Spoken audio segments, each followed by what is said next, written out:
Salam hormatly vatandaşlar. Şu gün 2024 ýylyň 20 mart hepdeniň çarşamba güni. Hoş geldiňiz Demokratik Opozisiýasynyň platformasynyň kanallarına. Şuňky çykyşymyzyň temasy Türkmenistanyň meçhitlerde ýaşlar uruşýarlar we Türkmenistanyň gelen habarlar. Ine şuňky webleşmede Muhammed Ağa gatnaşýar. Muhammed Ağa, salamu aleykum. Selamun aleyküm ve aleykümselam. Selam vatandaşlar. Muhammed Ağa, we gepleşmemiz başlamakak ýani şu gün Nowruz bayramy, biz vatandaşlarymyz Nowruz bayramyny kutlasak näme bolýar? O doğru Sizden. Yerlikli. Aydın söz sizden. Kutlamadın benim kutladım. Hormatly vatandaşlar, birinciden Ramazan bayramı geldi. Men Ramazan bayramı bilen men bütün Türkmenistanlary, bütün İran'daki yaşayan Türkmenleri hemmesini şu mukaddes Ramazan bayramı bilen kutlayan, olan hemme tutan ruzalary kabul bolsun. Belkem şu halis dogalar Türkmenistanlary, Türkmenlere kömek edip, Türkmenler öz betbahçılığından şu yıl dinar deyip umid etýär. Biz hemme Türkmenistanlara öz aktivistlerimize biz aýtdyk şu Ramazan aýyny meçhitlere gatnan, alaytada Ramazanyň soňunda Eid-i Fitre hemmäňiz meçhitlere barın. Meçhitlerde biz ondan etmeli zatlar eder. Belkem biz şu bilen uly hereketimiziň başyny başlar, şu hereketin dowamly etmegi bilen şu haramzadadan ýurdumy talap oturan adamlardan dinar. İkinci Nowruz bayram. Şu gün 20 Mart men bütün Türkmenistanlara we İran'daky Türkmenlere ýetip gelen Nowruz bayramyny tüýs ýürekden gutlaýar. Nowruz bayram ýani faslyň çalışmagy, ýani täze ýylyň girmegi, tebigat üýtgeýe, durmuş üýtgeýe goýum şu Nowruz bayramı gelmegi bilen biziň halkymyzam üýtgäp, gorkusyny aýryp, öz imanyny, wejdanyny gelip, biziň ýurdumyzy talap oturan, biziň halkymyza göfgöni günäkär, jinaýatkarlardan dinmagam, şu Nowruzyň başlamagy bilen şu biziň halkymyzyň hereketinem şol uğurda başlandy. Gelin şu täze bayram ýylyna, täze Nowruzda, Nowruz bayramyna arzu edeýin hemmämiz arasy ýüregimizden öz halkymyzy, diňe öz elimiz bilen azad edip bilýär. Şol üçin gelin täze eşik geýip, täze pikire menip, täze işeňgirçiligi başlap öz ýurdumuzy özümiz eýe çykaýlyk. Sağ olun Muhammed Ağam. Hormatly vatandaşlar, menim öz gezegimde sizi ýetip gelen Nowruz bayramyny kutlayan şu bayram bahar bayramy täze ine musulman nimetine täze ile ätýär. Ne şu geljek täze ýylda nesip bolsa hemmämiz agzyr bolup biz öz watanymyzy eýler. Bize diktator iksan bir öňü oňatmaýan bir a harpyna şermende iki sany kezzap ýuwdy durandyrmalar. Bize olar gerekler.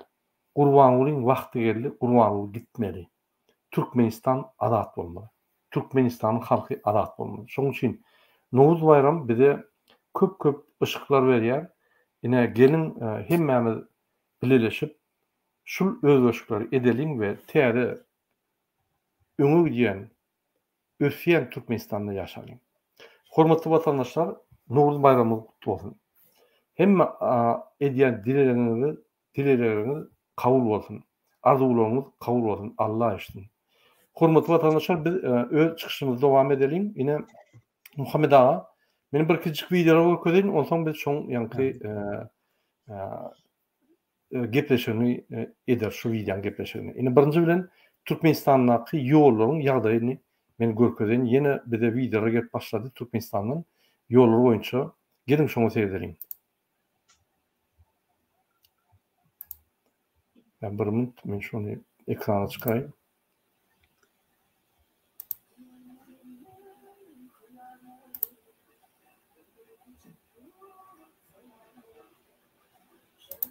Sizin hormatly vatandaşlar, ýollaryň ýagdaýy.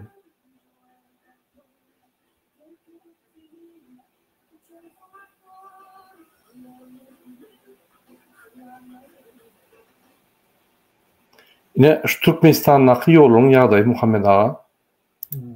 Her gezek biz çıkışlarımızda göködýär. Ine Arkadaş şäheri 3,5 milliardlap guruldy. Yani 5 milyarddan geçti. Birinji tapgyry. Indi ýa ikinji tapgyryna başlap otyr.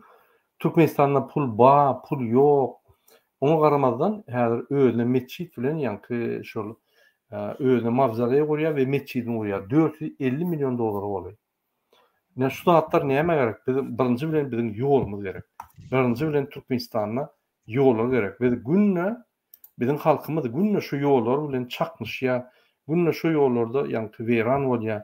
Şu ýollarda awariýalar bolýar. Şu ýollarda maşynalar daýlanýar. Şu ýollardan çağajyklar ýanky ýaşlar atda geçmeli bolýar. Şonuň urman Gurbanul diňe öz günü bilen tebebi, öz watany bilen, öz Türkmenistany bilen. Şu günne bizde Türkmenistan bizim elimizde. Şu günne isten adamy sorasaň gitjek laý muradaga ya da şöyle adamlara sorasaň ýa Türkmenistanly watandaşlarymyza sorasaň näme ýadylar men häzir maşgalam çykajak bolýan şoň bilen. Biz watanymyz ba diýip kellämizde bir fantaziýa bar. Ýöne hakykatdan bizim watanymyzy aldylar. Biz watançam däl. Biz watan üçin güreşemdik. Biz watan üçin watan pikir edemdik. Ýöne kimde kim Gurbanulyň watanyna, Gurbanuly bir zat şiket ýetirse ýa dil ýetirse, bizim hemmemiz sen watany sögme diýär. Bizim watanymyz ýok. Bizim watanymyz basyp aldy Gurbanuly. 32 ýyl, 33 ýylda diktatorlar basyp aldy. Şoň üçin watandaşlar watanyň bolan üçin, bolmak üçin birinji watany ýa biz eýe almaly. Watanymyz elimizde bolsa onu watan bolýar. Siz näme görýäňiz Muhammed ağa? Sesiňiz gelenok.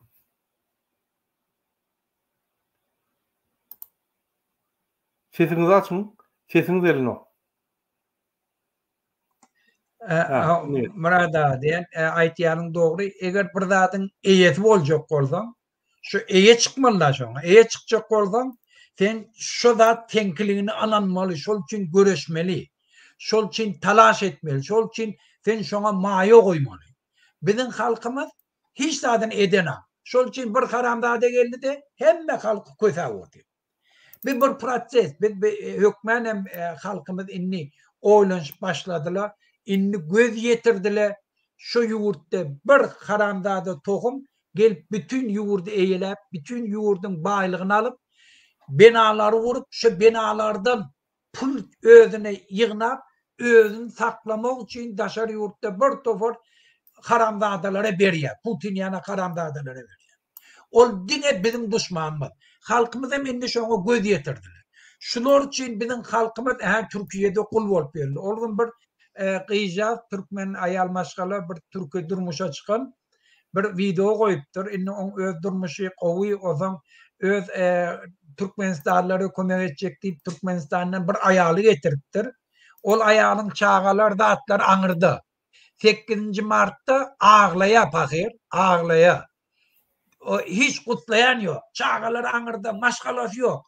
Bizim Türkiýedäki maňlaýgara betbaht halkymyzyň güni. Şuňa da etati, günäkäri bir tohum haramzada.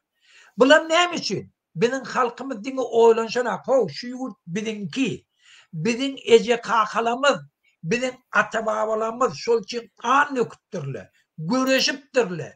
Düşmanlardan şonu qorapdyrlar. Kanlaryny sindiripdirler. Şunu bize miras koyupdyrlar. Biz şoňa eýe çykyp bilemdik. Diňe şunu öwürlik bi, şu ýurt menki, şunu men goramaly, men saklamaly diýsen, şu haramzadan onuň ýerli ýok. Hiç orny ýok. Biziň şeýle közelmäge hakymyz ýok. Dogry. Ine bizim watandaşlarymyzyň bir pikiri bar da şurýaly. Öňkü Sowet döwletinde, ýani 70 ýyllap ýaşadyk. Döwlet diýse, ýani hökümet bolsa şu döwlet boldy. Oňa şeker ýetirmeliler. Şu döwlet ýolbaşçylaryny bir kez bolmasa, şoň ýani adyny tutmadylar. Erbet ýagdaýda şirket yetirmeler sebebi sen döwlete Türkmenistana şirket yetirdiň bolýar. Ýöne gynansak da ýol başyra gowdy näme bolsa da ýa Türkmenistana seredýärdi. Arda ýatsaň ardaňa seredýärdi. Halka hyzmat edýärdi. Gyzyldan tualetler ýokdy. Gyzyldan ýanky her gün ral edip täze maşin bilen okdy. At çapyp, Degenleri peý yok, çekip, yurtdaly. aýdymalyk ýören okdy. Velosiped süren okdy. Bir normal ýol başyldy. Halkala diýen, halkyň agyr ýagdaýy bilen ýanky turýan, turup şoň meselelerini çözüp, şu agyr ýagdaýlar bilen ýanky ýatýan toýlarda hem ýerde bizim bilen bile bolýan bir ýolbaşy bardy. Şarja Batyr, Balşöböl, bir topar ýolbaşlarymyz bardy. Häzir olar ýok, häzir kezzaplar, kezzap banda topar geldi, watanmyzda indi bizim öňkü fantaziýamyz, ýanky öňkü bizim hökümeti seredýän ünsümüzi häzirki günde şonu biz üýtgetmän şu kezzaplara, ay şu döwlet, şular watan, şular hökümet, şular Türkmenistan biz bolsa şulara hyzmat etmek üçin doglan dip, ýa öz kellerimizde gaýtyp olar hakyny tutma adamlar, olar bize hyzmat etmeli adamlar bizim seslerimizi ogurlap gelip sizin ýanky arzuwlaryňyz bilen men şunu iş edýän, siz meni hakyna tutduňyz, men ses berdiňiz, men şunu edýän nip bolmaly adamlar polistary hakyny tutma adamlary. Ine şolun hakyny tutma adamlar bize gelip bizim kellämizi agyrýar. Mysal üçin bir öýde sen bir ýerin hakyny tutýan, melleni depmäni. Ol adamam gelip sen öňe eýçilik edýär. Sana beýlet diýär, sana ýanky ýok çöregime diýär. Sen nabay men ýerime ýer dep, men sen çaýyny çöreňip, ýanky aýalyň bilen arkyny oturjak diýip ýanky tersine edýär de. Edil şol waka häzir Türkmenistanda bize hyzmat etmeli kezzaplar, ýa kezzaplarly prezident we milli lider, giýje uny halkyň aladasyny etmeli adamlar bizim ýüzümizde tüýkürüp, bizim watanymyzy ogurlap, öz bähbidine hedile diýip gezip ýörler. Ine şol melleňizde bir ýer işlänler sizi ýanky neme diýe şonuň üçin şu zatlary ünsürmeli. Men bir ýene bir video görkezdim Muhammed ağa. Ruhsat bersin. Ine Aşgabatyň ýanyna bagyrda, ýa internetiň pesli bolan soň. Ine bagyrda fil aldy. Ünsürmeli.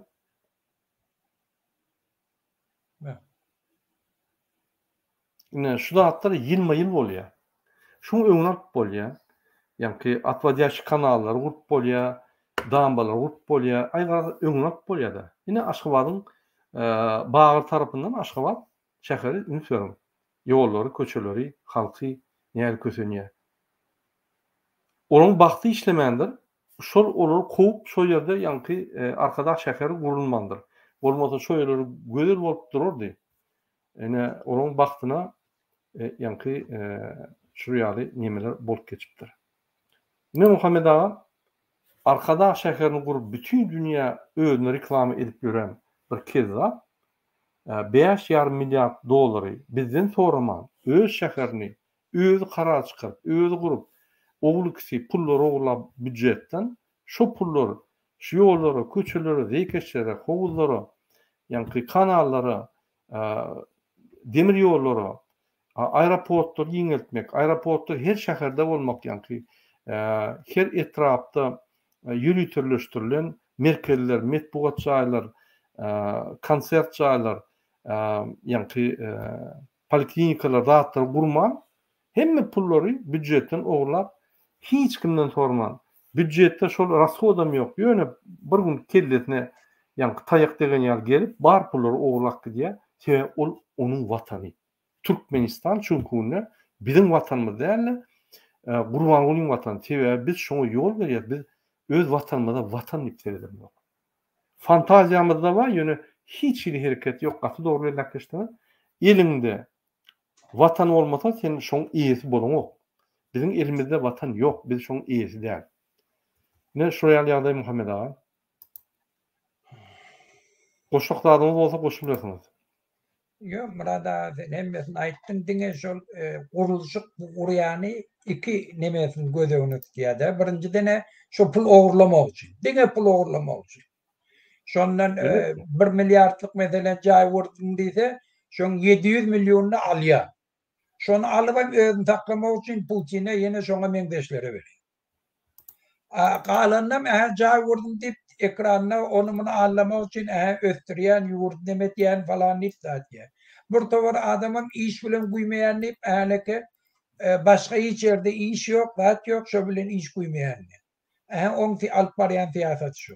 Şol üçin biz hemmämiz birlikde şunýana guruluşlary besedilmegini talap etmeli. Şoňa ýol bermeliler.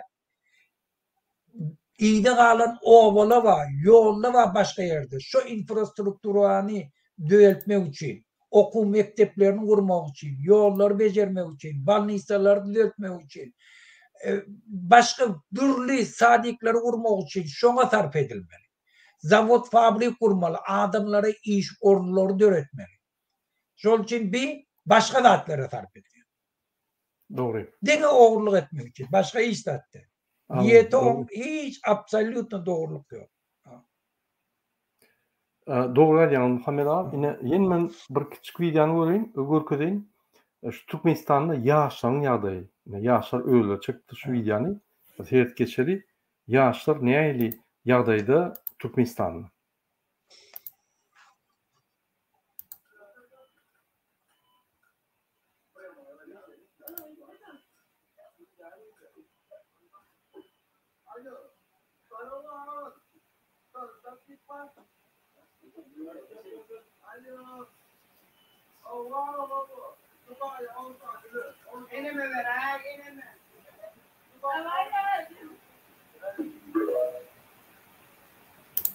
Ine Muhammed ağa, bizim ýaşlarymyz ýa-ni bular mümkinçilikleri pes bolmasa diňe köçeler galýar. Şu köçede görürler entep günlerini görýärler. Öňküýaly Türkmenistanda klublar, ýa muzykal mektepler, ýa-ni avtomobili aeroplanирование, modelирование ýa başga bir hünär aljak bolsaň, bir giňlik ýagdaýyna hünärler, ýa-ni ol sen bir sport gatnap bilýän ýa ýeni bir zat bilýän, şo zatlar bady köp, onsoň metbuatlar, ýöri türleşdirilen medeniýet öýleri bady. Gara ýene taň seni islendik ýere berip bilýärdi, sen şoňa gatnap bir terip alýardyň, köçürden temen bir topar gowzat edýärdiň. Häzir şu Gurbanuň kezzap siýasaty zerarly. Ine şoň şammy, pammy diýenler orta çykyp, gödöklük, biýdüzgünçilik, biýhepbeçilik öňe sürüp görkezip, hemme ýaşlar şolu görüllü hökmüni alýarlar. Mysal üçin, ýa-ni öňkerek bellek geçdiňizde restorana girip aýal maşgalany urýar, ýa barmen urýar, ýa köçedäki polismen urýar, ýa ministr, içeri işler ministri köçe çykaryp onu urýar. Şu zatlar ýa-ni ýaşlara mysal hökmünde bolýar, ýaşlar bozulyp başlaýar. Ýa-ni öz terbiýetini ýitirip başlaýar. Bunun hökümetiň alyp barýan siýasaty. Hökümetde siýasat ýok. Hökümetde bir siýasat bar, olum Gurbany oly. Onuň ogly siýasatçam däl, ýa-ni bul bir hojalygy alyp barýan adamam däl. Bul bir industriýany, o hojalygy ýa bant işlerine spesialist däl. Bul hatda daşky siýasatda spesialist däl, hünärmetdäl. Şoň üçin oň bir bezlik, ýa-ni ýüzsüz bir kresany gujaklap, kagaza saklap duran bir oğulcağa. Şoň üçin esasy milli lideriň siýasaty ýok. Oň siýasatam kezzapçylyk. Ine şo sebäpli şol ýaly oglanlar köçelerde intepýärler, tertipsiz, öz energiýasyny, güýçlerini gowzada sarf etmän, wagtlaryny biderek geçirip, ýa-ni nime diýär. Ine Ýewropada bir seredýär. Şo ýaly köçede intepýän oglan görmersiň. Ya okuwda, ya institutda, ya sportda, ya horda, ya garaz bir düýp zat edýärler, ýa-ni enatasy boş goýmaýar, birinciden, ikinciden onun ýa-ni iýdigidir, aktivite diýilýär. Iýdigidir, aktivnosti bar. Onun wagtam ýok. Ýöne gynansak da Türkmenistanyň ine ýaş oglanlary edil bilim almaly wagty, edil özüni görkezmeli wagty, energiýanyň köp wagty dilleri öwrenmeli, bir topar hünärler öwrenmeli, sportlar etmeli, bir topar ýa-ni medeniýetli zatlary öwrenmeli. Ýok, köçede intep Sebebi iş yok, enatalı işler, enatalı hiçlat etdilen ok şulara. Hiçlat diýilen sebäp onun pul mümkinçilikleri yok sporta berýärli ya östürýär çağlarını. Şu ýagdaý şu Guranyň siýasaty. Siz näme pikir edýäňiz? Şu ýaly biziň ýaşlarymyz bir derek köçürde intap ýörler. Näme şu alamaty? Murat, men yine bir tane neme koyacak anlattıklar diye şunu koydu. Ben şunu tepin koyayım. Orta mekteplerinde ve yukarı okujalarında okuçları ve taliplere ağız beklep orada tutmak kadağın edilýär. Devlet Başkanı Aşgabat Havaalanı'nda Meclis Başkanı, bakanlar, kolluk kuvvetlerinin üst düzey yöneticileri uğurladı. Kutsal ziyaret yolculuğunda Türkmen lideri Dışişleri Bakanı Raşit Merinoğlu. Ve bu Karamzade mescit buraya, mescit Mekke'ye gitti. Ondan gelip Ramazan ayında okul mektepleri, instituttakilere ruda tutmağa kadağan etti. Men şurada bir daha belirleyecek. Recep Tayyip Erdoğan'a şu doğunum diye şu Karamzade şuna aytacak bolýan. Senden nerede göjdanma Recep Tayyip Erdoğan? Sen nerede Müslüman? Sen münafıgy.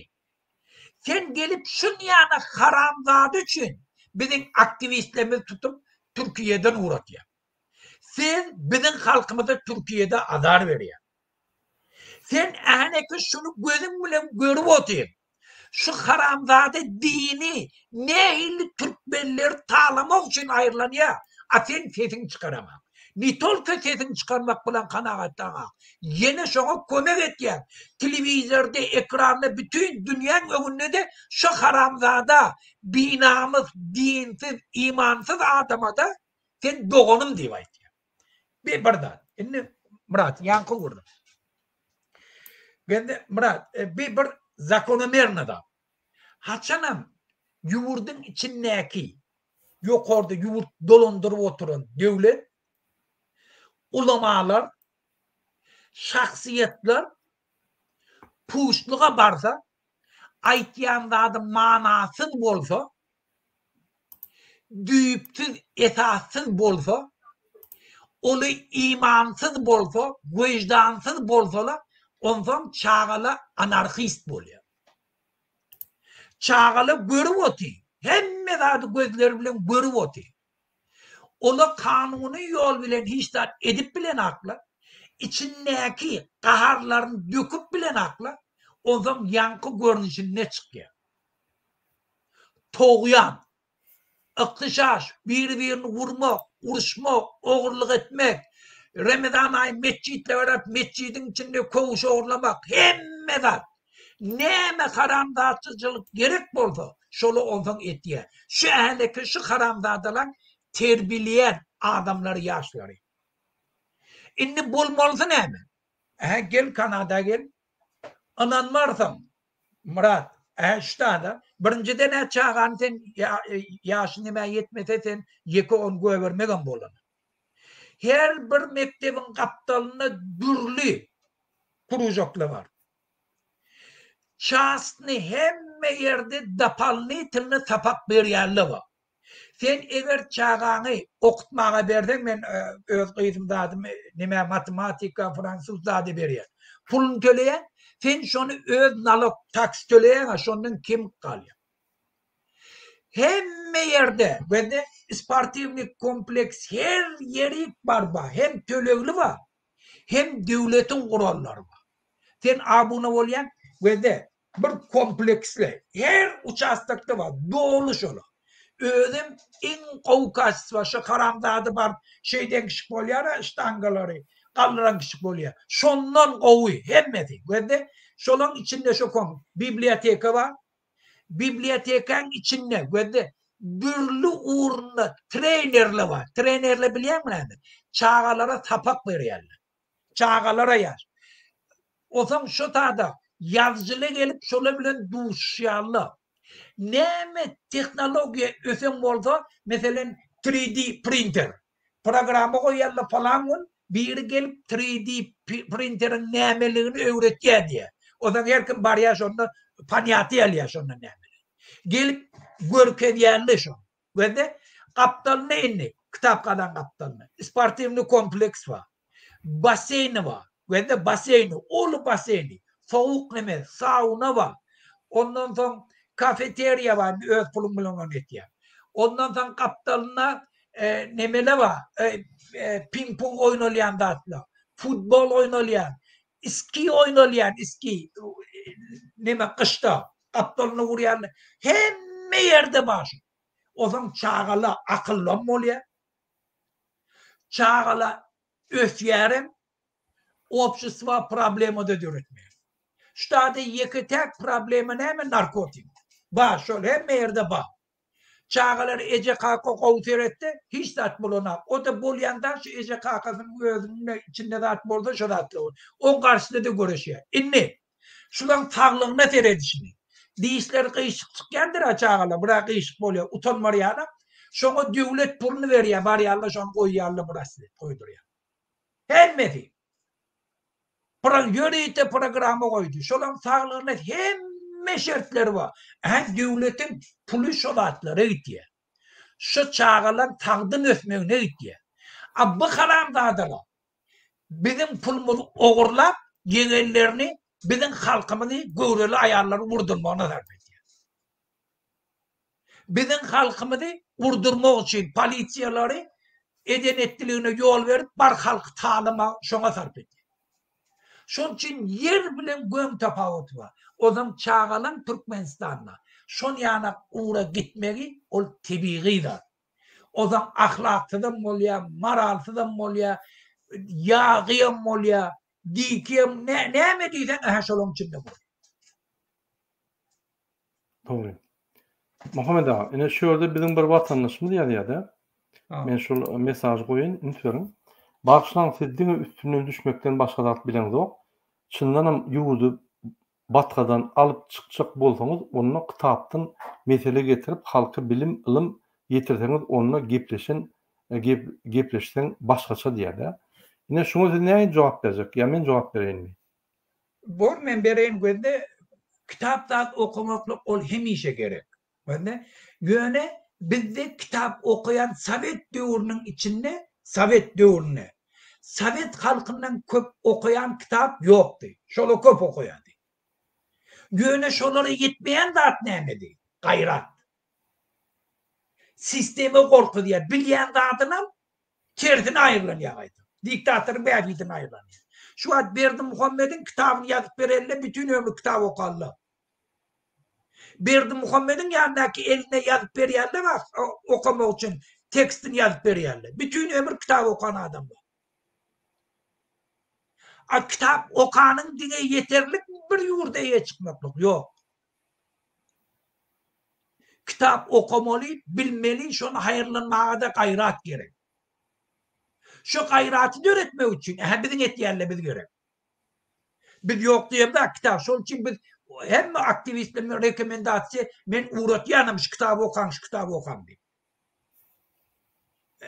Öğrenen bileyim. Kendi kitabın oğlu okan şular diye. Ben de biz onu etiye paralelini. Bizim halkımda yetmeyen de şu yüreğindeki korku var. Şol adam binamız eden, bir vicdan eden, cevapkarsiz eden öz çağalarının önünde. Ne için ben vatanımı taşlap, çağalım doğru çağamı taşlap, adamımı taşlap, ayalımı taşlap, ece kakamı taşlap, Türkiye'de kulçuluğu etme. Ne için? Öyle bir taraftayım diye, iyi ne gelmeyeceğini biliyor. Ne için? Korkup gitti. Birden şuna burada diyemeyin. O problemi var görüntü sana. Seni binamız etti, dinsiz etti, hemen attın seni ayırdı. Vatandan ayırdı, çağırdın. Sen nemedin sen indi korum oluyor. Dine şu korkukluk. Şu yüreğindeki korkuyu. Şol için biz adamları oyunduracak oluyor. Özünüze gelin. Şu yurt dedin ki ben dine korku bilen batırlığın ağırdı. Bir üstad ay falan deyin. Başka durmuş bundan bana durmuş olur mu? Şu durmuşum falan edeyim. Çıktın meydana. Erti kun verdin Muhammed. Şu 3 sekund, şu 3 sözü ayıttın. Seni iyiye başka çaldım. Seni azad. O zaman kredi ver. Ne için verdin Muhammed ayırmalı? Oldun öde gelir sana. Şunu ayırmakla priçinedi. Şun oturup televizyonda gepleyişinin öde. Bir sebep ayırmalı şu karamdadan. Kim o bektirip oturup gepler yani? Kim o oğlunu getirip koyar yani? Kim o oğlunu gelip öz yegellerini hakim edip koymalı? Kim o? Kim o Türkmenin atını bilmeli? İyiydi ne geliyor adam. Sebep şunu ayırmak. Neyim için ödüğüne akalın içinde cay vurup bir. Neyim çarcıklı yurdun eyet değil mi? Marlı yurdun eyet değil mi? Neyim için men hakimi Aşkabat'tan belli yerle, bokunu yerle belli. Aydı ver ondan. Hem mesela hak sen bilir. Men mescidim umamı sen kim haramdadık, dindar mısın? Men mescidim umamı sen belliler yani. Sen men oğlumu orada tutmalıların ten haramdadık kim? Şunu orada tutma diyor yani. Sen haramdadık kim sen gelip men başkalar nehil eşikte yani bile neymişim var. Men nehil maşin bile mini neyme renkte maşin bile yani bile neymişim var haramdadık. Men oğlumu armaya uğrattım. Şu tadefen eklemeli, tatlamalı, öğretmeli, adam etmeli yani vatanını korasın, takdinem tavşırmalı. Sen haramdadan hem için onlar ekidi. O tadı kötüpüyor. İyidine doğulu priçine şu haramdadan diyeyim. Yöne şunu pefkeleri yani şu korkucuk. Ona bilim gerekke, ona kitap okumak gerekke, ona özün vecdallı olmak. Doğru, Muhammed ağa, gatı doğru belirleştirdiniz. Biz her wagt ta okumaly, her wagt bilim almaly. Onun problemasy yok. Muhammed ağa da maňa şol hepde bir kere ya video ya ýa kitaplar boldy ýa. Onu da şundan özüme okuyan bolum. Biz bir kiremide ýa-ni kitaplar boldy, maslahatlar berýär, videolar boldy, bir Türkmenistany üstürür ýaly. Bilim alyp biz Türkmenistany berýär. Ýa ünsürim. Biz häzir üstünden düşemiz ok. Biz problemleri aytıp geçer ve başka devletlerde, başka yurtlarda şu neyin çözülüyor, neyin çözülmeli deyip biz yankı yol görkezeriz. Ol bir. Inni eger desiz, bir türmede oturan adama gelip kitap okap, şunu yankı ýagdaýyny düzeltjek bolsaňyz hiç wagt düzeltmeýäňiz. Türkmenistan türmede. Yani şoň üçin biz belliläp geçmeli. Elbette bizim çıkışlarımız biz jemgyýeti ötürýär. Biz azat bilimleri berýär. Biz jemgyýet bilimleri berýär. O kitapdaky bir topor ýankı adamlaryň aýdanlaryny men bir peridaça edip aýdyp bilýän. Onun tok ýok. Biz durmuşa bagly meseleler görkezip, şu güni bizim halkymyzyň meselelerini görkezip, şu sistema, Türkmenistanyň oturan sistema müň bilimli bolay. Bilimli bolsaň şu gün gitmeli sen Türkmenistanyň. Sen paralaň ok, sen ýa dogrusyny aýdýan, sen adalatly gysýan, sen apasýanlar. Sen dirni gitmeli bolýan Türkmenistanyň. Yine biz şu bilimleri berip halka düşündürüp biz şu kezzapların yani sahne ağlarlar yani halka bilimler, cemiyet bilimler, adalet bilimler, vatançı bilimler berip halkımızı kaldırıp halkımızı bilen şu kezzaplar kup bütün sistemanın çalışmada o sizin diyen küçük detaylı biz üstüne yıllar boyu oturup onu hiç alıp görmez. Şunun için biz sistemanın çalışmalı. Gattor Muhammed ağa belirleşti menem koşulayan Türkmenistan'da şu gün iktisadet ya daşarı siyasi sistemi yok. İktisadi siyasi sistemi ve daşarkı sistemi yok. İçerki siyasi sistemi daşarkı siyaset yok. Bir siyaset var. Niye näme oğurlap bolýar ve Türkmenistan menki bir bitnasa yani türme batmaly boldy. Onun sistemi bolmaz. Ol diňe bir adamyň ýa-ni düzgünü konstitusiýa serilen ok Türkmenistanda hiç ýeri hökümet ýa-ni gurumlary, hökümet adama hukukyny gorayan gurumlar işlen ok. Olaň ady wada, olar tersini işleýär. Şoň üçin biz şu hakda düzeltmesek, biz müň bilim berýär ýa-ni ýaşlara olar dinlemeden. Şoň üçin biz duruşma sistemany çalışmaly. Ol bir adam yaramasa, o küçük bir yani hem yeri yaramasa küçük bir yerin düzgün işlep bolmaýar. Duruşu gany çalışıp sistemany düzeltmeli. Yine şuraya var. Indiki Muhammed ağa. Evet. Evet. Ve şu bir paniyatiye var da ne doğru paniyatiye de men pikirim boýunça. Bir 19-njy asyryň 20-njy asyrda her kim mara şu siyasete koşulacak bolsa eýe bir partiýa agdaty bolmaly, ya bir ideologiýany kabul etmeli, ya İslamist bolmaly, ya komünist bolmaly, garaz bir isme koşulmaly. Şoňa koşuluşda ondan ähleke bir siyasi hereketçi bolýa, bir revolüsyoner bolýa, bu falan etjek bolýa. Şu paniýatyä köp diýen biziň halkymyzda hemmek şaýet, dünýäde hemmek şaýetirdi. Şol üçin hem halk şu siyaset diýende gaçýar. Şu zatdan gelýär. Ve de siyaset diýende adamız inni täzeki paniýatyda bolmaly. Sen hakyň gormany oňarmaly. Oňa akyl gerekki.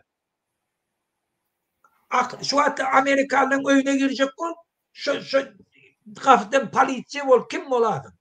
Derrew atýar. Yarawa öýüne. Sen girme hakyň ýok. Şeňe gormany oňarýar. Ýadygly ödem, private diye, bolly, şu ýadygly private diye. Sen girip bilmeýän şu. Kim bolady? Diňe suwdyň reşeniýeti bilen girip bilýär. Sen girdin, sen öldürse de sana hiç de deyip bilmeýärler. Bolluk oturdy. Wende bizde şu zat ýok. Biz siyasi harekette, wende biz sen hakyň gormany oňarmaly. Talep etmän oňarmaly. Hükümet yol başçıları ýaňten aýdyşyn, ýani sen hyzmatkäriň. Sen onu wagtlaýynça öz berýän aýlygyň, sen ýurdun baýlygyndan alynýan pul bilen hak tölenýär. Şolam borçy näme? Üstüne koyulan borcu yerine getirmeli.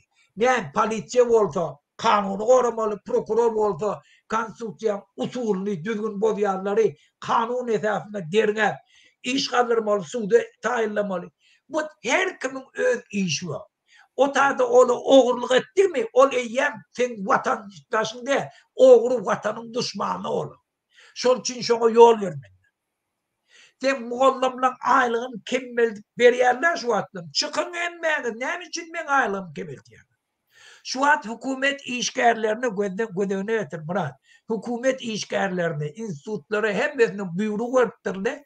Telefonlaryna hiç bir sosyal olgamlara girmeli diýerli. Sen gödöwüne getir. O belli korkýar. Şu atlam biz Ramazan aýyna protesto başlaýak da mescitlere barın diýip. O şolardan korkýar. O belli bir zatda düşüne. Göne gözde karandadan korkuyor şimdi. O men telefonum bilen näme işim var. Men çasny öz zadım 50 ýermäge haky ýok. Paproboşda bir polisiýa gelip sen telefonu elimden aldy. Paprobo alsın jon. Gömen çekdi. Maňlaýyna berýärler. Hiç zatem edilmeýär. Şol için mara biz näme täzeki paniýatyda akyl ýetirmek gerekki. Sen hakyň var.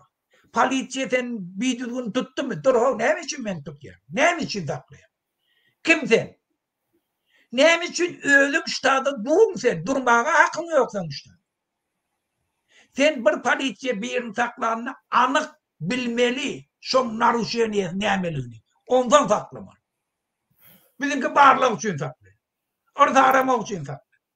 Ben şunu talep etmek için Kur'an okumak gerekir, şunu talep etmek için Marx Lenin'i okumak gerekir, şunu talep etmek için İngiliz'in kitabını okumak gerekir, yeni başkaları yerini. Şunu talep etmek, her bir halkın öz hak hukukunu talep edip bilse, şöyle demokratiya yakınlaşıyor. Şu yurtta korrupsiyon olma, şu yurtlarda ondan diktatör emele gelmeye. Şol için bu zatları okap, hemme zatları bilip 50 yıl Türkmenistan'ın geleceğine sen iktisadi, daşar yurt siyasetleri plan döküp şoň haýsy doğru, ne doğru deyip akıl yetirip siyasete koşulmak gerekki. Kim şoňa akıl yetirýän de bokunu ýer, yalan sözleýän. Şoň ýalan adam tarihte ýok. Hemme zat akıl yetirip revolüsiýa eden ýok. Edenem bol hemen şu ideologiya deyip, özleri öz yurduna bela bolon. Hala Kuba, hala İran, hala Lenin, hala Stalin, hala Severny Koreya. Öz halkyna bela bolon. Şol için bir da akıllı. Diňe hakyny talep etmeli bolmaly. Bolly. Edenetçilige yol vermeli. Kanunçylyk talep etmeli. Aha şunu talep etýär. Bir de her bir Türkmenistanlyň, her bir ýurdun grajdanlyň konstitusiýony borcu etmese borcunu yerine getirer. Şol için biz şunu aytýak. Gattor diýen Muhammed ağa inem men gen görýände Gurbanoğlu öz bozuny ýerine ýetirýär. Bozundan üstüne de yankı öz bozundan daşary işleri ýerine ýetirýär. Pullary ogurlaýar diýär. Türkmenistan kontrol edýär. Biz bolsa öz bozumyzy ýerine ýetiremiz. Yankı jogapkärçilik bozumyzy. Haklarymyzy alamyz. Türkmenistanyň grajdany bolup şu gaýtyp Türkmenistan näme gaçyp bilsek, şoňa ırda diýip ýa gaçyp bilip oturýar. Ondan daşurda gidip Amerikada ya plan ýerde ay bizim vatanymyz wa Türkmenistan wa inşallah bir gün barar. Bu habarlar ýok. Türkmenistan gidip oturýar häzir. Bizim elimizden, vatan elimizden gidip oturýar. Habarlar ýok şoň. Ine şu zatlar düşündirmen gattor bellekeşdiňiz. Türkmenistanyň özgürlük etmek üçin halka ulu bilimler geregi ýok.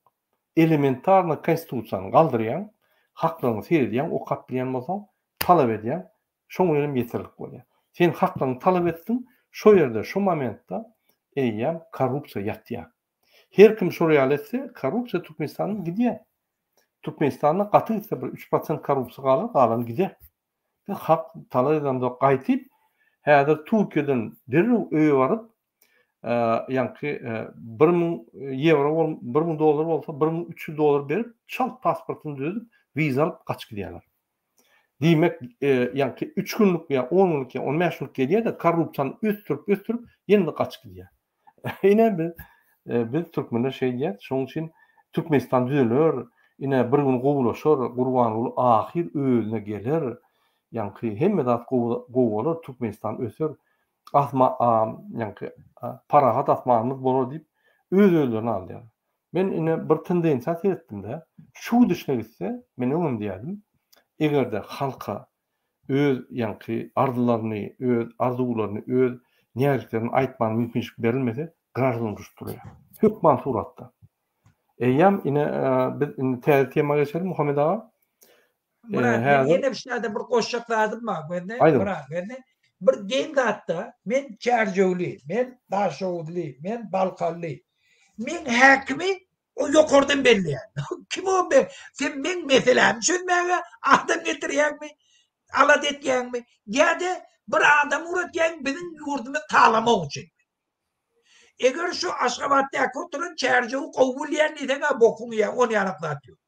Bizim öz içimizde getip ýörenme, şo taýda hemme halkyň derdini bilýär. Şoly howçun bilýär.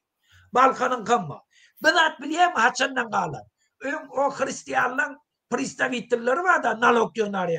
Her ýurdu batmalarlaryna olan bir adam goýarlar şo taýda. Şo taýda nalog ýonamak üçin. Okupantdan etýän işi. Ya Araplar halifatlary hemme Orta Aziýada alanlar şo taýdan pul ýognamak üçin elle adamlaryny uratýar. Ha o yerlerden boyunca. Ha ya mesela o Mongol Cengiz Han hem şeyler. O Moskva'da Mongollara pul töläp otyra. Dat diýmeýän üçin. Bu ya deden şol ýana Cengiz Han boljak bolýan bide. Ya halifatda boljak bolýan. Çerjewň, Daşowdyň falanyň baýlyklaryny eýlenjek bol. O biz 21-nji asyrda ýaşaýar. Ýurt hemmemidinki. Biz respublika yani prezident taýlanýan, şu halk taýlaýar. Konstitusiýa halk hemme zatdan ýokarda.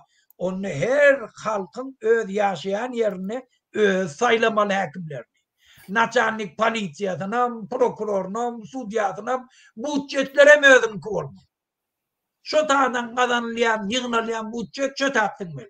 A bizimkiler sesinem çykaran akşam. Şol üçin aýtýan. Bize näme gerek? Bize gaýrat gerek. Öz hakkımı talep et başlamalı.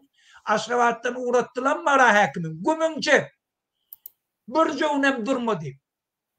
Yarık koymalı hakimin önüne. Doğru diýem. Hiç wagt Aşgabatdan gelip Mara ya Lewaba ya Daşowda ya Balkana gelip şo ýerin halky bilen bolup şo ýerin ýanky hemme problemlaryny öwrenip halka kömek etmek. Yerli adam şo ýerde ýaşan, hemme häsiýet kılıklary, däpdir, deturlar bilýän, içinde bişen adamy goýsaň, hökman vilayetde akıllı adam köp-de. Näme akıllı adam ýokmy? Ba, näme gelen adamdan bir gowuja arasy adam ýokmy? Vilayetde ba. Onu goýma sebäbi ol adam onsoň şu falsifikasiýa sesler etmeli bolanlar, ses oglamakda bolanlar sesleri ogurlap bermez. Gurbalyny gollamaz, halky bollar. Oňa bolsa olar ýaly adam erken, oňa esasy halky öldür nämet taala ol has gurban üçin. Men öňümde wepaly maňa boldy. Halky taýlama işim ýok. Başarsaň taýla sebäbi näçe köp halk taýlansa kirletini aldypdym. Diňe men taýlamanda sizem taýlan, men sizi gerek ýerine taýlan diýip ýa. Şu siýasat ýöredir. Vatandaşlar, Muhammed ağa, bir çıkışını devam ederi yine maglumatlar var Türkmenistan'dan. Yine sizin bilişiniz ýaly Ramazan ayı devam edýär. Emma Gynan sakda Aşgabat şäherinde uly mesçitlerde Ertuğrul, Hezret Osman ve Gıpçak'taki Ruhet mescitlerine akşamlık tarava namazyna jem bolup durulanlar mescidin içine mektep okuçuları topar olup barıp şo ýerde ýa-ni goň galmagaly turýarlar. Onsoň namaz guturan soň daşna çıkıp bular vuruşýarlar. Birinin ağızlarını döwýärler, garagany bulaşýarlar, ýa köýneklerini ýyrtyşyp dal edip. Onsoň şu sebäpli Gıpçak'taki mescidi vuruş köp bolan soň remont diýip ýapdylar. Hukuk goraýjylaram imam we mollalar soly ýere çekýärler, olardan para alýarlar we olar şeýle diýerler. Siz ýaşlar wagt nesihatlar öwredin. Haramlyk edilen zatlara dikkatli bolun diýip imamlary we mollary hukuk goraýan gulluklar gysýarlar. Özleri şu zatlar aýdanna şu ýa-ni mollardan para alýarlar. Başsakerlik. Yani bir zat sen etmeliýär. Karanlardan kitaply boldy Kur'an ederek, onuň şo bolýardy. Şo da seni haramlıklara karşı görüş, yani nimet ettirme zat diye de öğürleri yani korrupsiya ettirip oradan pul alıyor. Şo wagtda. Şo ýaly bu Paris zombiler yani emheme teröristler gülkünç ýagdaýda. Indi Muhammed ağa, men ýene bir video görkezek bolýanda Afganistan ve İran'ın arasında turýan gap karşılıklı karşılıklar boyunca da şu sebäplen häzir atışmalar başlady. Bu ýaly iki döwletiň arasyndaky ýagdaý geljekde Türkmenistanyň TAPI proyektini dol ýatyrýar. Egerde Gurbanuly çykdyjy edip TAPI proyektinden netije garaşyp otursa, ol uly ýalňyşlyk. Gurbanulyň siýasaty üçin. Gurbanuly ine hemmeler alýar. Häzir men pul ýagdyrýan Türkmenistana gadymyzy ine häzir alýarlar, satýar, pul ýagdyrýan arqyn bolun, gaýrat edin, häzir kyn ýagdaýda Türkmenistan saklan, görürsiňiz ine men pul ýagdyran diýip ine oňa sataryn gadymy, oňa sataryn biz gül ýaly ýaşak diýip biziň baýlyklaryny satyp, ýa pul ýagdyrjak bolýar-da. Bu ýalan. Gelin bir kiçik video seyrederin, Iran bilen ýa Afganistan boýunça gapma garşyklar başlady. Şonu güýşenip başlady. Men şonu görkezin ýa. Bir minut.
Yine men ýalňyşlyktyryn şol materialny başyndan tegeleri pardon.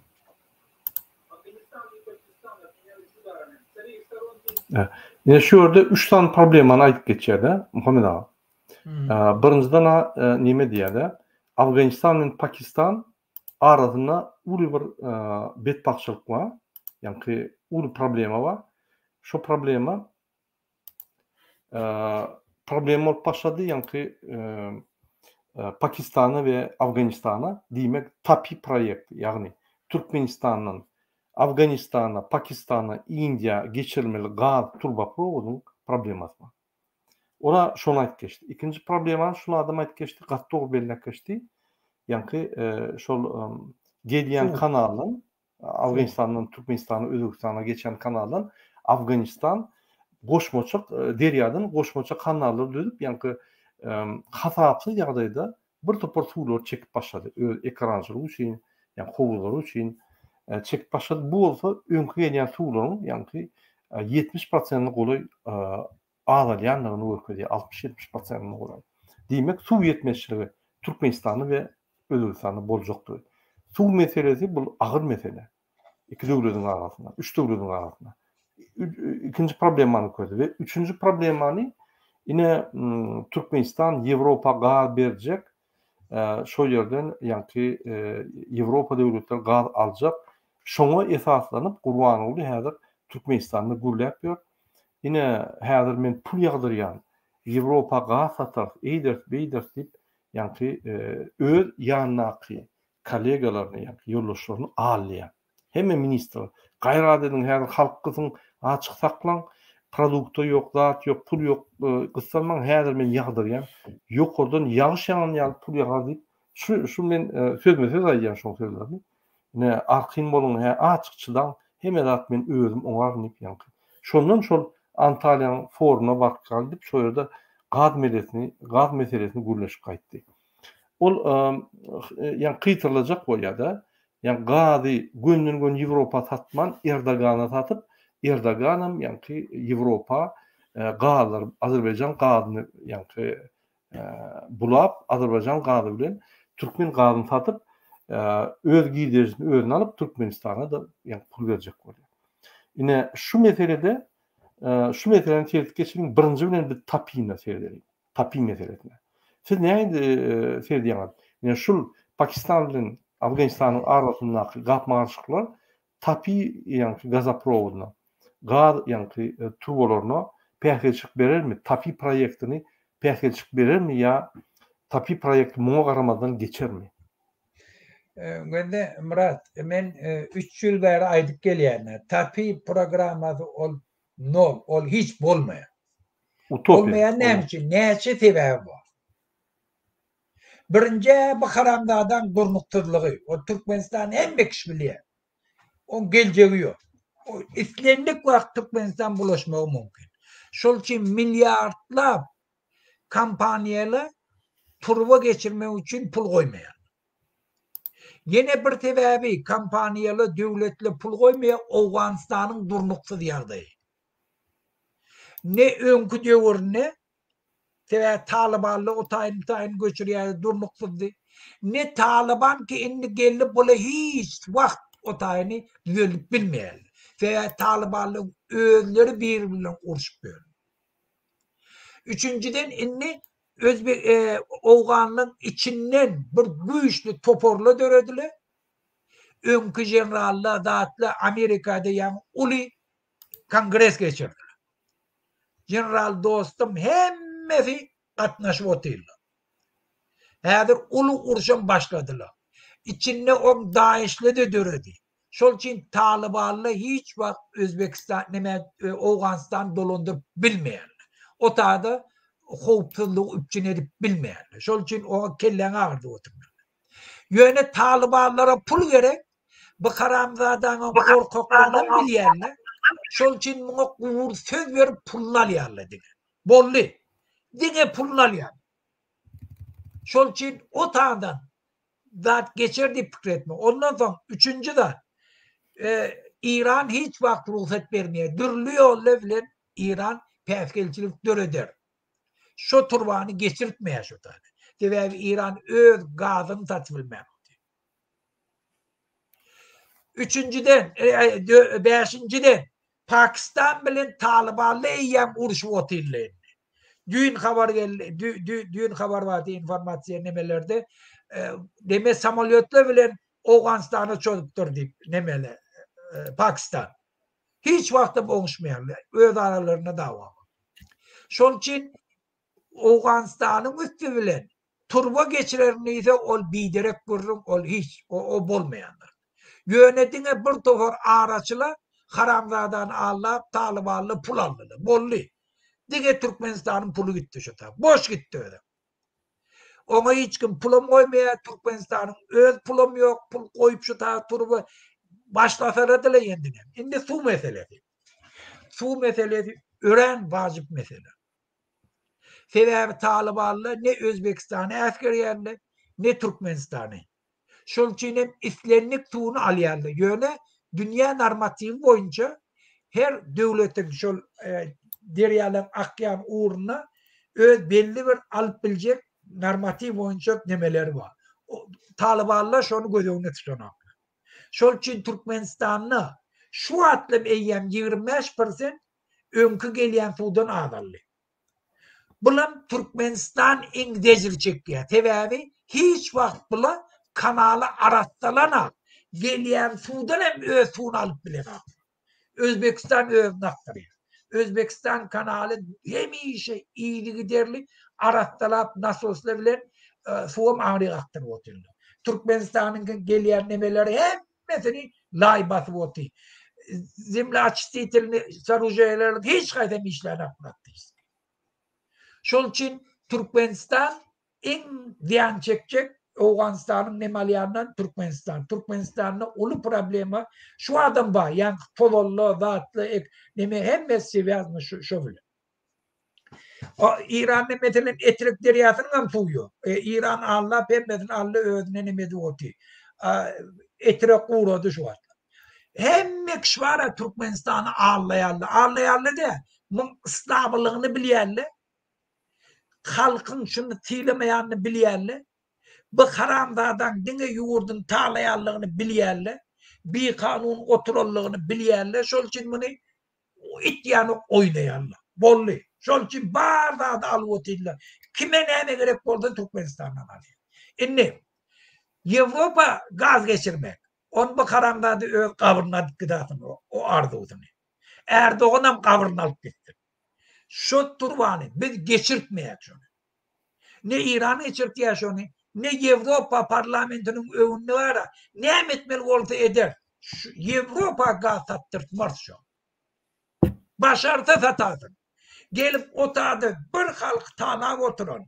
Putin'in kaşılıyor olup oturan adam inni gelip Avrupa'dan pul alıp Putin'e pul verdiler diye. Onun başına yaptın. O dine yöne ağırlaya kampanyalar getirip doğu edip var işlerini ettirecek oluyor.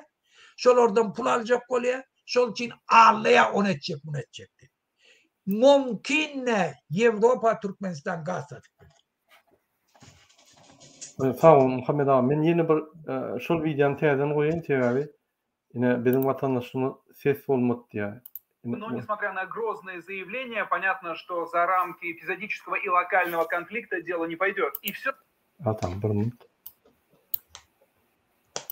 Афганистан и Пакистан обменялись ударами. С обеих сторон есть жертвы, но, несмотря на грозные заявления, понятно, что за рамки эпизодического и локального конфликта дело не пойдет. И все же история куда важнее. Столкновение на границе, хотя никакой границы там на самом деле нет, есть линия Дюранда, это такая серая зона протяженностью более 2500 километров. Так вот, удары пакистанцев по объектам вблизи этой зоны – это продолжение политики Исламабада по выдавливанию пуштунов со своей территории. Речь о 2 миллионах человек человек. В Пакистане их называют террористами, в Кабуле беженцами, но и у себя особо видеть не хотят. Для них определили север страны. Это граница с Таджикистаном, Узбекистаном и Туркменистаном. Канал Кош-Типа, который уже становится головной болью для всего региона, как раз в том числе для того, чтобы наладить жизнь в этих районах. Второй очень важный момент – эскалация на границе серьезно бьет по проекту ТАПИ, газопроводу из Туркменистана в Индию. Но вот как совпало, именно сейчас туркменский газ очень ждут в другом направлении.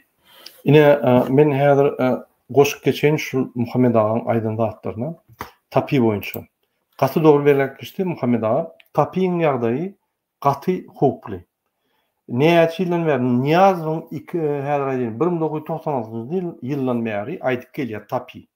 96, 2006, 2016, 2026, 30 yıl bolup barýar. Edilen iş ýok. Bir turbodyň yldy, ýa-ni bir 50 metr turbo üstüne TAPI diýip ýazyldy, surat çekildi, şoňdan motordy. TAPI'den entek şu regiona stabilness bolmasa investisiýa gelmeýär. Investisiýa gelmese gaz gitmeýär. Şöyle ýa-ni Talibanlarda gowy hökümet, adaletli hökümet, bütün dünýäde ýa-ni hormatlanýan hökümet bolmasa hiç adam bolmaýar. Pakistanda da olar ýaly bir durnukluk ýok. Şoň üçin TAPI направлениясы, ýa-ni TAPI uğry ölüm, häzir öli. Hiç zat işlemet, o ýerden pul garaşlamalylar. Indi ýa-ni men dowam edeyim videony bir minut. Крупнейшее газовое месторождение на суше Галкыныш. Британцы совсем недавно проводили свежий аудит. Так вот, по последним данным, запасы оцениваются в более чем 26 триллионов кубометров газа. Действительно колоссальные запасы, которые очень жаждет получить Европейский Союз. Жаждет так сильно, что уже придумали и схему через газовый хаб в Турции, а туда через свапы иранского газа. Чтобы запустить схемку как можно быстрее, Брюссель даже собирается снять санкции с Тегерана. В отличие от денег, газ, конечно, пахнет, но если это запах больших денег, то европейцы готовы и потерпеть. Впрочем, после добровольной ампутации северных потоков выбора у них особо и нет. Şoň aýdan informasiýasyna men aýtjak bolýardym. Kaspy deňizinden gaz turbany goýar ýaly, Kaspy deňiziniň aşagynyň gaz turbany elter ýaly Azerbaýjan tarapa. O ýerde 5 tane döwletiň ýa-ni Azerbaýjan, Rossiýa, Gazakystan, Türkmenistan, İran 5 tane döwletiň ırdaçylygy gerek. Şuňkuny İran bilen Rossiýa Kaspiýan aşagynyň ýa-ni ara çekiliş ýa-ni granitsasy şoň üstüne dawalar gidipdir. Olar ýürüýte şu sorawy ýa-ni şol Kaspiýan aşagyny ara çekmeýäni dol tasdiklaman wagt çekýärlerde eýem ýyllar boýunça ol gidipdir. 20-30 yıl boyunca ýa-ni şoň dawaty gidipdir. Hiç wagtdan gutarmaýar sebäbi gaty dogry belläkleşdirdi. İran öz gazyny satjak bolýar. Egerde Türkmenistan gazy bitse, onda İranyň ýa-ni gazy boş galýar, ýa-ni satylmaýar. Ikinji şu ýerde oýunçy bar, ýa-ni Rossiýa. Rossiýa her zat etmeli, Türkmen gazyny Ýewropa eltdirmeliler.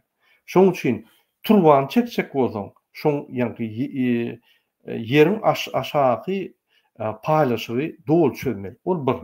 İkinci, yine şunu edenim bilenem Azerbaycan karşı. Azerbaycan öz gazyny berip şu turbanı dolduracak bolýar. Türkmenistany ilçekkä bolýar şoň. Türkmenistan demping etip bilýär, bahalyny getirip bilýär. Azerbaycan gazy köp gitmez. Ol Azerbaycan karşı. İkinci, üçüncü problema. Egerde diktator döwlet Türkmenistan bolsa, ýa-ni Nabucco diýen proýekt şol aýdanladym. Türkmenistanyň Ýewropa, Turkiýa ondan soň Ýewropa gaz çekmek. Şu Nabucco proýektine finansiýasiýa ýok. Türkmenistan diktator bolmasa. Men öňüm aýdypdym, diktator döwletlerde, konstitusiýa işlemeýän döwletlerde, adam haklaryny bozulýan döwletlerde, adalatlyk bilen suwtlarda hiç meselen çözüp bolmaýan döwletlerde, korrupsiýa ösen döwletlerine hiç wagt investisiýa gelmeýär. Yine ünseren bolsaňyz 33 ýylda Türkmenistana hani Total, Mobil, Chevron, oraya güýçli gaz, neft kampaniýalary ýokdur. Başta geldiler, gördüler korrupsiýany, gittiler. Ulu pullar gelmeýär.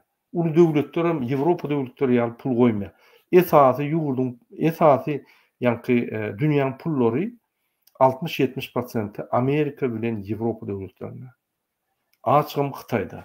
Ine şo pullar gelmeýär. Inni finansirowание bolmaz. Aşaky ýanky yerin aşaky çäkmeleri, deňiziň aşagyny çäkmeleri ýanky hiç kim onu tasdiklamaz. İkinci problem. Üçüncü problema turban çekmek üçin bir topa teknik problemler var. Kompresör her 100 kilometrede kompresör stansiýalary bolmaly. Bir topa problem var. Dördüncem Azerbaycan'a karşı, İran'a karşı, Rusya'ya karşı. Demek şu proyektim ül projekt. Yine şu projekte esaslanıp kurban oluyor. Men häzir pul ýagdyraryn, ine men Antalya'da boldum, forumda gürledim. Hemme bizden gadarjak. Häzir bize pul gelir. Ýanky ýolda, ýanky transportda da pul gelir. Transport ýanky liniýany geçirmek üçin hem gada da pul gelir, hem de men ýagdyrýan diýip alýar. Iň esasam Ýewropa Türkmen gadyny almaýar, Türkmenistanda diktatura barha. Onu biz etdirmez. Her zat eder, giýje uny gattor belläkeşdirýär, onu Brüsseliň onu Strasburgda oturup bol Ýewropa parlamentiň biz beklersemler abi. Hiç kime etdirmez onu. Hiç kim etmez. Eger de Ýewropa şu Türkmenistan diktator döwletini gad alaýsa, onu özüniň fundamental düşünjeleri ýanky adam haklary, adam gymmatlyklary, demokratiýa dol bozulýar. Ýewropa onu etmez. Ýewropa Putin'den hem almadı. Yine Ukrayna çözdü. Öz demokratik prinsiplaryny, öz demokratik gymmatlyklaryny yitirmejek bolup Putin'e de yok boldy. Yani şo ýaly Ýewropaň prinsipi bar. Häzir hiç kim gürlemese elbetde gurbanlyk çeker o gady. Ýöne opozisiýa, demokratik opozisiýa onu etdirmez. Sebebi egerde biz şonu etdirsek, gurbanlyk nämedir? Pul ýagardyrar, bu beter kellesi aşyp indi gürlämez öňkýäli. Öň ýanky dolardan ýaşaýdy bu Türkmençe gürlemänem ýadyny çykardy. Meýlep başlady. Biz doğrudan onu ýanky adam şekline getirdik 3 ýylda. Gürlämemden ok meýlep ýören bir doňuz diýip ýine gürläp başlady häzir. Ýene de pul ýap başlady, ýene meýlep başlady. Ol gelýän pullar pikir etmeň Türkmenistan ösür bize gelir. Ýok, gurbanlyk häzir 1 milliard oğrayan bolsa 20 milliard oğrap başlar. Sizi bayatmaz sebebi o maksady şeýle. Siz baýasaňyz elinden wezipeni alýar. Elinden ýanky Türkmenistanyny, elinden onun watanyny Türkmenistany alýar. Şoň üçin etdirme. Pikir etmeň. Murada siz azar bermeň, pullar gelsin Türkmenistan, Türkmen ösür diýip. Türkmenistan ösmez. Özüne mescit kurar, 2-nji mavzoley bolar, 5-nji Erdogan şäherini kurar, ýuwaş-ýuwaş Aşgabatyň daşdöwrüni arkadaky şäher gurup ýanky hemme dady Aşgabaty arkadaky geçirdi. Yani arkadak şeherini ederdi. Bütün Türkmenistan'a onlar. Fikir etmeyin size pul verirler sizin yankı ýagdaýyňyz gowlaşar. Yok. Ön 45% daşında bolsa indi 80% gider sebebi pul ýagyp dur onu halk gerekken boldy. Mesele çözüldü. Murada men bir düşündürüş berjek bolýan ýanky neme? Bir Muhammed bilen Murat Ýewropa gorkup berdi Muhammedden Almanyka madi pikir etmeň. Gurrun näme götürdi? Gurrun şu üstündeki berdi Muhammed diýen adam Newsdeutsch adam. Yurt Newsdeutsch. Şol üçin Ýewropa hiç wagt bir döwlet ki hiç zady belli de anam yok. Ondan gelip öz yktysadyýatyna uly täsir goýup bilýän zadyny ona baglamaýar. Neme bilen Orsiýet bilen hem hemişe gepleşiklerini şunu öňde goýýardylar. Nemeden energiýadan siz şantaj için haýrlan bil dädirdiňiz. Siýasylaşdyrman diýip şert goýýardylar öň. Orsiýet şonu bozdy. Şantaj etdi. Şol üçin indi bula bilýär. Bir diktator döwlet olan Türkmenistan ýana öz aktivistlerini daşar yurtdan tutup yurda ekdiýär. Öz halkyny, milyonlap halkyny Ýewropaň granitsasyna ulyana kösäpýär. Şolaň hemmesi Ýewropa geljek bolup ýörler. Şunu eger gözleri bilen görseler, biz hem şonu düşündir bilýär. Ola hiç wagt o devlet yol başçıları etçek olmak mümkün. Yöne gazet jurnallara çıkandan soň Puspaprobi gelip şolun bir tane devlet yol başçısı gidip karamda devlet dokor etçek oldu. O atın yağını da varmayan. Biz şol için Avrupa halkının ünsünü Türkmenistan'a geçen problema çekibiliyek. Şonun lep güýçli, gaharly, gazaply aksiýalarymyz bilen bir şonu edebiliyek. Şol için hem şonu ettirtmerk diye. Sebäp var, esas.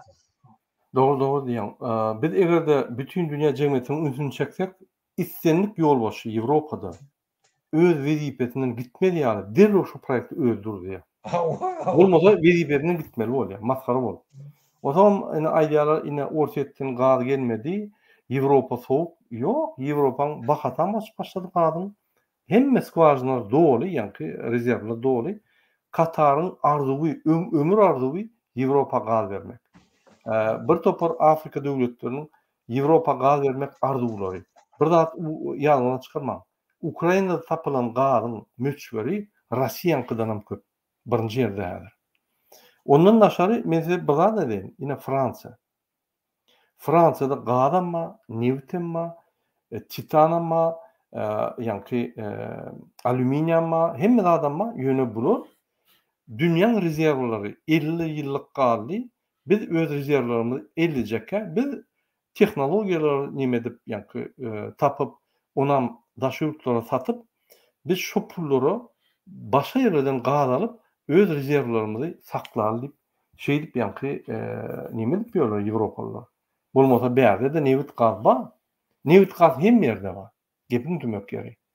Ýöne bir döwletler diňe şoň esasyna ýaşaýan beýlik döwletler ilmiň atışmalaryň ýani sistemalaryň täze görnüş döredilýän zatynyň esasyna şolar satyp şoň esasyna ýani giýdiri görýärler. Şoň üçin adam resurslaryň iň gymmatlygyny bilip, ine şol adamlary üstürip, şo adamyň üstünden pul gazanyp döwlet saklap durlar. Ýewropa döwletleri. Bolmasa bunuň artykmaş ýani newidi gazyny satan oklar. Bolmasa hemme adamy kömüremma, gazanma, newidemma Ýewropada hemme zat bardyr. Ajöler nime bolar? Ýok. Ýaderni nimelerini ýapýarlar. Bu bir ýader nimelerini açsa, ýani atom stansiýalaryny. Bular hatta Russiýanam elektron energiýa bilen üçin etdirýärler. Hemme zat bilýär. Gaýtyp ýapýarlar şonu adarçak. Şoň üçin energetiske bezapasy Ýewropanyňky hiç bir problema yok. Absolutno. Ine Muhammed ağa, biz bir saat 12 minut bolýar gepleşip galyp barýanymyzda. Şunuň bilen gepleşigimizi gutaraýdyk, gysga ederdik, şona da bir saat etdik. Murad ağa, men birje zady gaýş etjek bolýan, onam şunu aýdaýyn, şu atlym Türkmenistanyň içinde wayenli işten gitýär, massowy. Hemme ýerde habarlar şu wagt ýaýrady. Hukumet ýol başçylarym her nähilli ýollar bilen şolar allap ýene öwrüp getirjek bolýarly. Gepleşikle gidip boldy. Men hemme wayenlilere ýüzlenjek bolýar. Siz öwrülip baramam. Hukumetin içinde işleýärler, armiýada gulluk etýärler. Hemmeňiz gidin. Bir jymdym durma. Şu haramlardan cinayetine koşulşma. Özüňizi hapalama. Mıň soňy elini gutordy görnüwdi. Şunu çalyklıkda aýrýar. Sizden bire kömek edin. Siz bize koşulşsaňyz, Ramazan aýynyň soňunda Eid-i Fitr'de mescitlere barın. Wayenni eşiklerini bilen barın. Barın mescitlerde oturun. Biz etmeli zatlar aýdar. Şol üçin şu ay, şu ýyl biz başladyk. Şundan hökmen dinayly. Ýoksa kim şuna ýanaşsa şo gowluk bilen gutarmaýar. Birinciden öz wejdananyň garşyna gitmeli bolýar. İşe girenne viziatke berip girmeli bolýar. İşte islemeýän zadyny etmeli bolýar. İşte muny büýdüzgünçilige itiklep, büýdüzgünçilige, bikanunçylyga öwretýärler. Şolluk bilen cinayete baş goşýarlar. Bula öz beren pullaryny ödejek bolup, öz yol başçılarının diğerini etcek olup öz vicdanının, namusunun karşısına gidip, öz dininin karşısına gidip, öz vatandaşlarının karşısına hareket etmeli oluyor.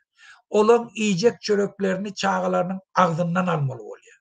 Dürlü bahaneler bilen yollarda durup polisiye deyip demeden adamlardan pul almalı oluyor. Talançılık etmeli oluyor. Şol için inni demeylek bayanlılar.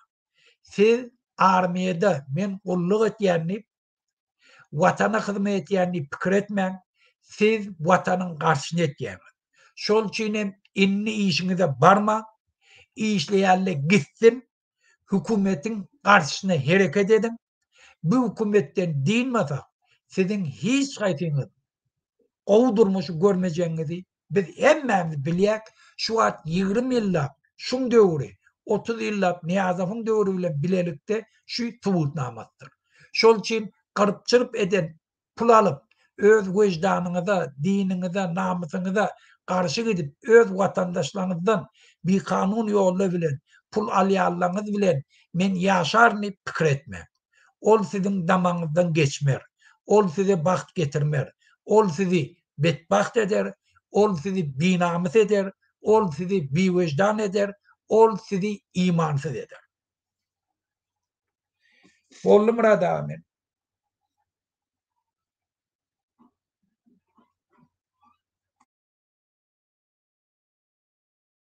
Alo Murad ağa.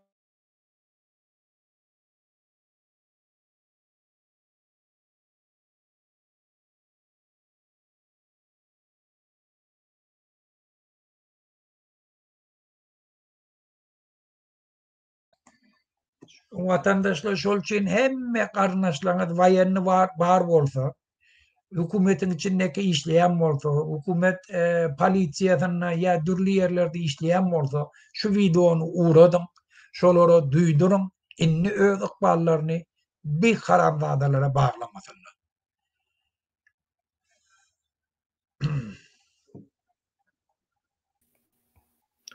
Murad ağa men gutardym. Gutardın ha? Men internetim öçtü, ýa soğukkan öçtü, şondan internet kesildi. Gatowy belläkeşdiňiz Muhammed ağa. Menem ine Türkmen garaşdanlaryna ýüzünje bolýanlar. Sizin aýlyklaryňyz $100 däl ekeni. 60, 70, 80 dolar. Hem alýan salyklary hökümetiň şuňky günü alýan salyklary sizin hiç sadyňyz ýetmeýär. Şoň üçin şu günler gowulaşmaz, şu günler diňe aglaşyp gider. Indi bes edelim. Gelin düzelelim, men size aýdýana, biz aýlyklary tiz wagtda galdyryp 800-den 3,5 dolar çelli ortaça aýlyk alarsyňyz. Pesi $800 bolar. Ýuwaş-ýuwaşdan 4 ýyl alman biz şoňa barýar. Derrew ýanky aýlyklary galdyrar.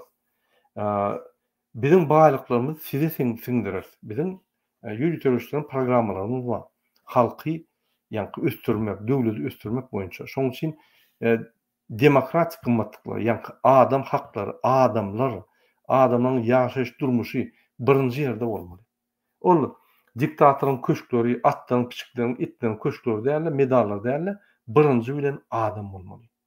Adamyň haklary, şoň ýanky durmuşy, şoň işleri, şonuň azatlyklary birinjiden birinji ýerde bolmaly. Prezidentim, parlamentam ine şol adamlar hyzmat etmeli.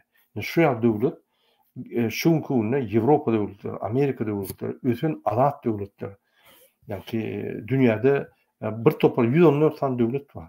Bizim şu döwletiň biri bolmaly, bizim şol özük gidýän döwletleriň arasyny ýerip biz ösmeli.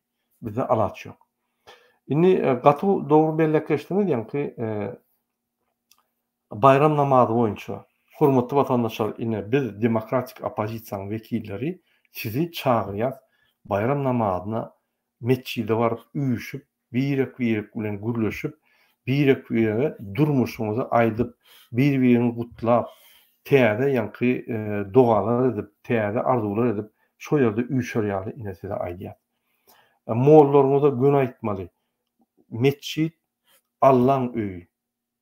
O ýerde Gurbanulyň kitaplary hiç wagtdan bolmalylar. Ilaýda Gurbanulyň kitaplary şo ýerde okulmalylar. Dine ýanky dini kitaplar we dini öýde Allah Muhammed Peygamber'in görkezip giden ýolu boýunça gidip şol kitaplary okunmaly. Şoň üçin molllara, ýa-ni imamlara aýtmaly. Biziň mesçidimizi biz gidirmeýäli, biz ýa-ni goral diýip goran mesçidimizi gidirmeň Gurbanulla. Gurbanulla siziň mesçidinizden, watanyňdan basyp aldy. Inni ne Allah, ne Gurhana, ne siziň dininize dönüklük etmeň. Alın mesçitlerinizi öz elinize. İmamlarınıza da aydın, ýa-ni şo ýerde kim Gurbanulyň kitabyny ýeredýän bolsa, ýa okuyan bolsa, kum şo ýerden. O geregi ýok. Mesçitlerde Gurbanulyň boş kitaplary, boş yalan sözleri, özüniň ýazmady kitaplaryny özü okumak, ol bir dindarlara haramlyk etmek. Şonu goran, hormatly watandaşlar. Ine demokratik opozisiýasy hemme adamlar gorýar, hem dindarlar, hem dinsiz, hem ýöneköy adamlar, hem ýa-ni hemme adamlar gorýar. Türkmenistanyň grajdanlary. Biz barymyz bir halk. Şu problemalar hemmelerde bolup biler. Sizde de, bizde de. Biz şu problemleri halk bilen ýeňip, halk bilen öňürtmeli. Onda näme Muhammed aga? Yeni de halkynyň Nowruz bayramyny kutlaly. Gelecek ýyl, ýa-ni gelecekde derrew biz adatymyzy alyp, şu rejim ýykylyp barýar. Eýem ýykylyp ýerde ýatyr. Şu bir alaýmatyn şunu ýa-ni hökümetimizi, döwletimizi, watanymyzy halk almasyny. Şoň üçin halk öňe çykmaly, wagty geldi. Ol Gurbanuly hemme zat Gurbanuly Türkmenistanyň Hudaý şoň aýdym bilen çözülýär diýseňiz ýalňyş bolýar. Diňe halkyň arzuwy bilen halkyň aýdym bilen çözülýär hemme döwletlerde. Şoňa näme efirimiz gutoraly Muhammed aga ruhsat berseňiz. Bolýar. Ýene bir gedek Nowruz bayramyňyz gutly bolsun. Ramazan ay mübarek ay hemmeňde tutan rozalarynız kabul bolsun. Gelecek gelede Hudaý ýetirsin. Şu ýylam nedip bolsa biziň ýelimiz bolsun, biz öz ýurdumyzda ýeçiýelim. Hemme daşarda gorbatda gelip ýörellerde Ramazan aýyny Nowruz bayramy öz maşgalatynyň arasynda, dost deňdüşleriň arasynda öz ýurdunyň içinde tutmak hemmemiziň ýetdirdi. Amin. Hemme Türkmenler bolup Türkmenistan dolanyp bir toýlady, hemme diktatorlary türmäge alyp bayram ederi, Türkmenistan azatlyğa çykdy, halk azatlyğa çykdy. Hoş sağ olun. Hoş sağ olun.